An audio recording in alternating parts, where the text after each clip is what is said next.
हाँ जी, तो hello student, कैसे हो आप सभी लोग। उम्मीद करता हूँ मस्त होंगे, स्वस्थ होंगे। तो स्टूडेंट, आज की इस वीडियो में हम प्रश्नावली 5.1 के दूसरा प्रश्न को सॉल्व करेंगे। पिछले वीडियो में हमने प्रश्नावली 5.1 के पहला प्रश्न में 4 क्वेश्चन दिया था, उसे हमने सॉल्व किया। और आज के इस वीडियो में हम दूसरा प्रश्न में 5 क्वेश्चन है, इसे हम सॉल्व करेंगे। और इसमें बेसिकली हमें बताना क्या है, जैसे दे दिया है ए प्रथम पद दे दिया है और सर्वांतर दे दिया है, और हमें प्रथम 4 पद निकालना है। तो इसी ए और डी की मदद से हम प्रथम 4 पद निकालना सीखेंगे। तो एकदम आसान तरीके से सीखेंगे स्टूडेंट, वीडियो के लास्ट तक बने रहिएगा, आपको पूरा समझ में आ जाएगा। अगर आपने पिछला लेक्चर नहीं भी देखा है तब भी आपको समझ में आ जाएगा। तो चलिए हम एकदम आसान तरीके से इस सवाल को सॉल्व करते हैं। तो सबसे पहले हम पहली सवाल में देते हैं, क्या दिया है।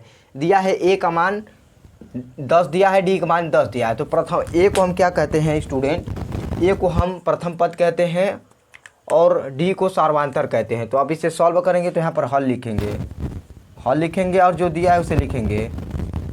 दिया है, क्या दिया है, देखिए ए का मान 10 दिया है और उसके बाद डी का मान भी 10 दिया है। तो प्रथम पद तो दे दिया है, तो प्रथम पद को यहाँ पर लिख लेंगे। हमें प्रथम 4 पद दिखाना है, तो प्रथम पद ए है। अब दूसरा पद निकालने के लिए क्या कहते हैं, हमने क्या आपको बताया था, ए प्लस डी। ये देखिए दूसरा पद निकल गया। तो ए का मान कितना है, 10 है, और डी का मान 10 है, और इसे हम जोड़ देंगे तो ये 20 हो जाएगा। तो हमने द्वितीय पद निकाल लिया। अब देखिए तीसरा पद निकालेंगे, तो a प्लस 2d इसी फार्मूले से निकालेंगे। तो a का मान तो 10 है, इंटू में प्लस में 2 इंटू डी का मान 10 है। अब इसे हम गुना करेंगे। तो बहुत ही आसान तरीके से हमने प्रथम 4 पद निकाल दिए। कैसे निकाला आप देख सकते हैं कि a का मान 10 है, फिर a प्लस डी का मान कितना निकाले, 20 है, a प्लस 2d का मान निकाले 30 है, a प्लस 3d का मान 40 है। देखिए प्रथम पद, द्वितीय पद, तृतीय पद, चौथा पद। तो ऐसे हमने निकाल दिया। तो स्टूडेंट, उम्मीद करता हूँ आप लोगों को यह निकालना आ गया होगा। चलिए दूसरा सवाल को हम सॉल्व करते हैं। तो दूसरा में क्या दिया है, ए का मान -2 और डी का मान 0 दिया है। तो इसे भी हम सॉल्व कर देते हैं। तो यहाँ पर लिखेंगे, हल में लिखेंगे दिया है, हल, उसके बाद दिया है, क्या का दिया है स्टूडेंट, इसमें दिया है ए का मान -2, उसके बाद डी का मान 0 दिया है। अब इसे भी सॉल्व करेंगे तो सेम उसी प्रकार सॉल्व करेंगे जिस प्रकार हमने इस सवाल को सॉल्व किया। तो देखिए सबसे पहले हम मानते हैं ए का मान ए दिया, तो दूसरा पद a प्लस डी होगा, तीसरा पद a प्लस 2d होगा, और चौथा पद a प्लस 3d होगा, चौथा पद। तो देखिए इसे भी हम उसी प्रकार सॉल्व करेंगे। तो सबसे पहले हम क्या लिखेंगे, a का मान, तो a का मान -2 है। अब दूसरा पद निकालेंगे तो a प्लस डी निकालेंगे। तो a का मान -2 है, प्लस d का मान 0, तो बेसिकली ये -2 ही होगा। अब a प्लस 2d निकालेंगे, यानी तीसरा पद निकालेंगे। तो क्या होगा, a प्लस 2d।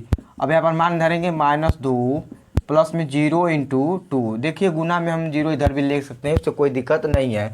तो ये भी -2 ही होगा। अब देखिए अब हम क्या करेंगे कि चौथा पद निकालेंगे। तो चौथा पद निकालेंगे a प्लस 3d बराबर, अब देखिए a का मान -2 है, प्लस 3 इंटू डी का मान 0 है, तो ये भी कितना होगा, -2। तो देखिए इसके प्रथम 4 पद क्या आए, -2 -2 -2 -2। तो देखिए प्रथम 4 पद इसका सेम आया और इसका अलग अलग आया, 10 20 30 40। तो इसी प्रकार आप सॉल्व कर सकते हैं। तो देखिए स्टूडेंट, मैं आपको तीसरी सवाल को होमवर्क में देता हूँ आपको सॉल्व करने के लिए। देखिए सेम उसी प्रकार का है, तो इसे मैं नहीं करवाऊंगा। देखिए उसके बाद हम चौथी सवाल को करवा देते हैं और पांचवी को। तो ऐसे भी आप चौथी भी कर सकते हैं, बट मैं आपको बता देता हूं कि चौथी मैं करूंगा और पांचवी भी मैं करूंगा, और तीसरी आपका होमवर्क में हो। चलिए स्टूडेंट, हम क्या करते हैं, चौथी को सॉल्व करते हैं। तो हम इसे सॉल्व करेंगे। तो यहाँ पर क्या लिखेंगे, चौथी सवाल हल करेंगे। उसके बाद जो दिया है उसे लिखेंगे। दिया है, क्या दिया है स्टूडेंट, जो दिया है उसे लिख लेंगे। तो इसमें a का मान कितना दिया है, a का मान दिया है -1, और d का मान कितना दिया है, 1/2 दिया है। तो अब हम जानते हैं कि कैसे प्रथम 4 पद निकाल सकते हैं। तो a का मान डायरेक्ट -1 है, उसके बाद दूसरा पद निकालेंगे तो a प्लस डी होगा। तो a का मान -1 प्लस 1/2। अब देखिए स्टूडेंट, दो का अगर आपको ये जोड़ना नहीं आता है, भिन्न का जोड़, तो देखिए कैसे करेंगे, सिंपली मैं बताता हूँ। इसके बट्टे में कुछ नहीं तो 1 होता है। तो देखिए क्या करेंगे, 1 और 2 का एलसीएम कितना होगा, 2 ही होगा। तो अब हम क्या करते हैं जोड़ने के लिए, हम ये जो संख्या नीचे वाली होती है तो सबसे पहले 1 का 2 में भाग देंगे। तो कितनी बार में 2 कट जाता है, 2 1 कम 2, 2 बार में कटेगा तो 2 का गुना हम करेंगे इसमें करेंगे, तो -2 में 2 होगा, तो -2 हो जाएगा प्लस में। अब देखिए 2 का भाग 2 में देंगे तो कितनी बार में 2 कट जाता है, 1 बार में कट जाता है, तो यहाँ पर 1 से गुना करेंगे 1 में तो 1 ही होगा। अब देखिए 2 में से 1 घटाएंगे तो यहाँ पर कितना आएगा, -1/2 आएगा। तो देखिए इसका दूसरा पद क्या आया, -1/2 आया। अब हम क्या करेंगे, तीसरा पद निकालेंगे, तो a + 2d।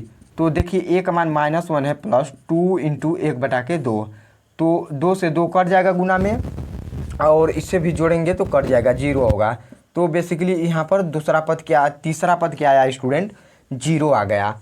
अब हम क्या करेंगे, चौथा पद निकालेंगे, तो a + 3d। तो a का मान -1 है, प्लस में 3 × 1/2।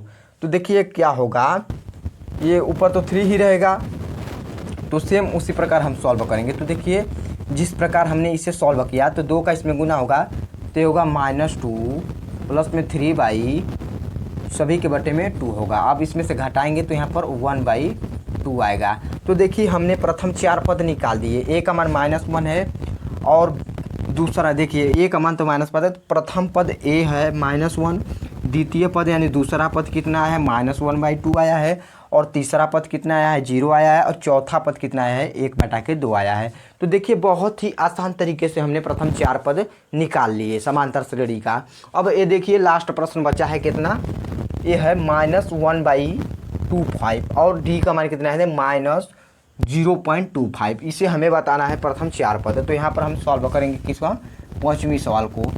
तो हल लिखेंगे और उसके बाद जो दिया है उसे लिखेंगे, दिया है जो दिया है उसे लिख लेंगे। तो क्या दिया है, a का मान कितना दिया है, -1.25, और d का मान कितना दिया है, -0.25।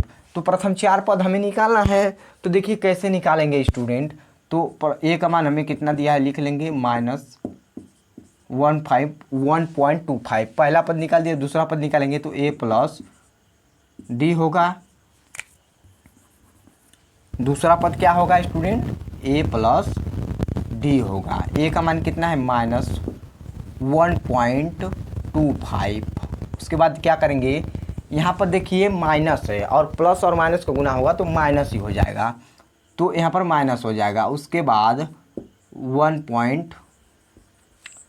माइनस है, तो माइनस का गुना होता है प्लस से, तो माइनस ही हो जाता है। तो यहाँ पर क्या लिखेंगे, 0.25।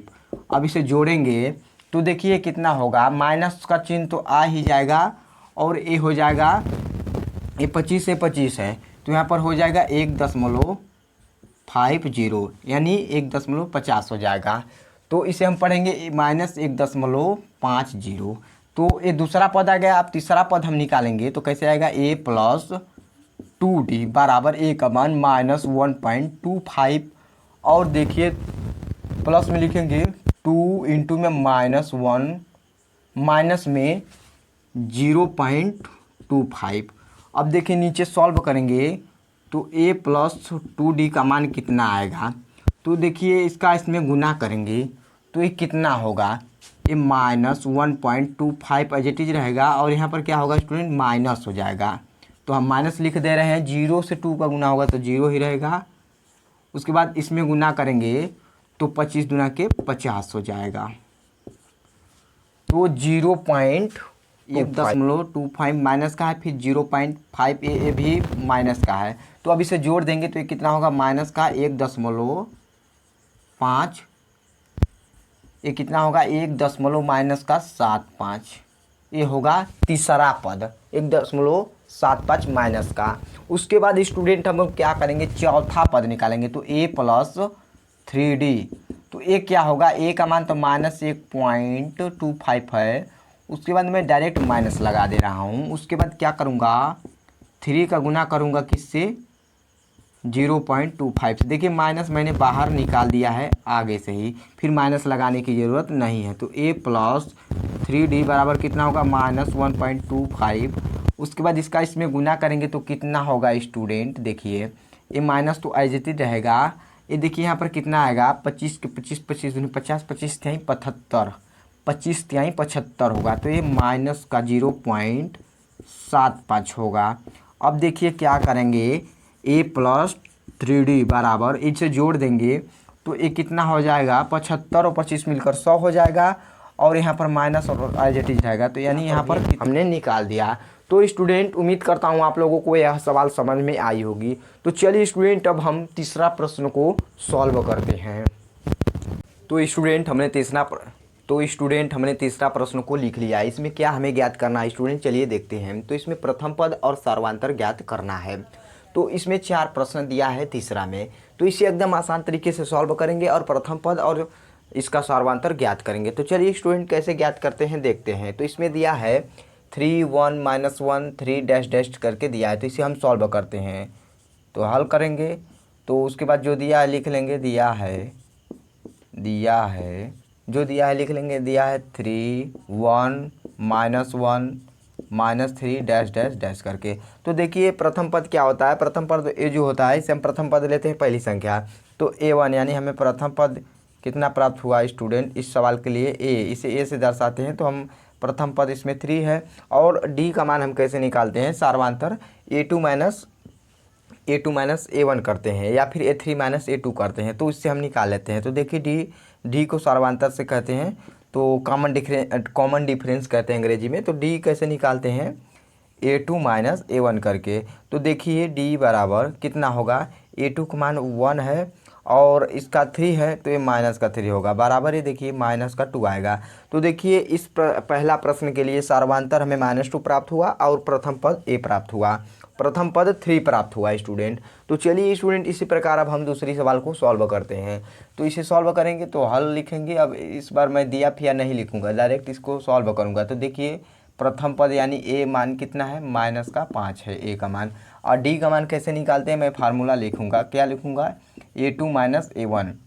अब इसी पर रख दूंगा। तो देखिए स्टूडेंट A2 का मान -1 है और -5 है, तो -5 लिख दूंगा। अब देखिए डी बराबर ये कितना आएगा, ये -1 है, माइनस माइनस प्लस हो जाएगा, प्लस का 5, और डी का मान हम निकालेंगे तो कितना आएगा, 4 आएगा। तो देखिए इसका सर्वांतर कितना हुआ, 4 हुआ। तो स्टूडेंट बहुत ही आसान तरीके से हमने निकाल दिया। अगर आपको कुछ भी शौक है तो एक बार और भी ले सकते हैं, A3 माइनस A2 कर देंगे। तो चलिए एक बार मैं करके दिखाता हूँ, A3 माइनस A2 तो करूँगा। तो देखिए A3 का मान 3 है और इसका मान कितना है, -1, तो माइनस और -1 जुड़ेगा तो माइनस माइनस का गुना होगा तो प्लस हो जाएगा। तो D2 का मान कितना आएगा, देखिए ये भी 4 आएगा। तो देखिए ए भी डी ए भी सी समान आया, इसी समांतर श्रेणी के लिए जैसे है, तो आप और भी ले सकते हैं, उससे कोई दिक्कत नहीं है, बट सेम आएगा क्योंकि ये अभी समांतर श्रेणी है। तो आइए इसी प्रकार इसे भी सॉल्व करते हैं तीसरा प्रश्न को। तो तीसरा प्रश्न को सॉल्व करेंगे तो यहाँ पर तीसरा प्रश्न लिख लेंगे, हल करेंगे। तो हल में लिखेंगे क्या है, 1/3। ये देखिए प्रथम पद है, मैं डायरेक्ट कर रहा हूँ क्योंकि इसमें कुछ है नहीं आपको बताने लायक, क्योंकि सर्वांतर कैसे निकालते हुए मैं बता दूंगा। तो देखिए प्रथम पद है, अब डी का मान कैसे निकालते हैं, A2 माइनस A1 करेंगे। तो डी बराबर A2 का मान कितना दिया है, 5/3 दिया है, तो 5/3 माइनस, और A1 का मान 1/3 है। अब देखिए ये बटे वाली संख्या समान है तो हम डायरेक्ट घटा सकते हैं, तो यहाँ पर 4/3 होगा। तो देखिए इसका सर्वांतर कितना प्राप्त हुआ, 4/3। तो स्टूडेंट बहुत ही आसान तरीके से हमने तीसरा सवाल को भी सॉल्व कर दिया। यह दूसरा सवाल था और यह पहला था। अब देखिए एक लास्ट सवाल बची है, क्या है, 0.6, 1.7, 2.8, 3.9 डैश डैश डैश करके। तो इसे भी बहुत ही आसान तरीके से हम सॉल्व कर देंगे। तो देखिए हम इसे यहाँ पर सॉल्व करेंगे। एक चौथी सवाल है, चौथी है। तो प्रथम पद इसके लिए क्या होगा स्टूडेंट, हल करेंगे। तो प्रथम पद देखिए, प्रथम पद को किससे दिखाते हैं, ए से, बराबर ये कितना है, 0.6 है। अब देखिए अब डी का मान कैसे निकालते हैं, देखिए A2 माइनस A1 करके निकालेंगे। तो A2 का मान कितना दिया है स्टूडेंट, 1.7 दिया है, माइनस में 0.6 दिया है। देखिए इसे कैसे घटाएंगे, तो डायरेक्ट मैं डी लिख रहा हूँ। तो इसे कैसे घटाएंगे, देखिए यहाँ पर 7 है और यहाँ पर 6 है, तो घटाएंगे तो कितना बचेगा, 1 बचेगा, और 0 इसमें से घटेगा तो कुछ फर्क नहीं पड़ेगा। तो डी का मान कितना आएगा स्टूडेंट, 1.1 आएगा। तो स्टूडेंट देखिए डी का मान इसमें कितना आ गया, यानी सर्वांतर का मान 1.1 आ गया। तो स्टूडेंट उम्मीद करता हूँ आप लोगों को यह भी क्वेश्चन समझ में आया होगा। अगर फिर भी कुछ भी डाउट है तो कमेंट बॉक्स में ज़रूर बताइएगा। 5.1 का चौथा प्रश्न बच गया है, उसमें बहुत क्वेश्चन है, तो उसे नेक्स्ट वीडियो में हम कवर कर लेंगे। तब तक के लिए बाय बाय, मिलते हैं नेक्स्ट क्लास में। जय हिंद।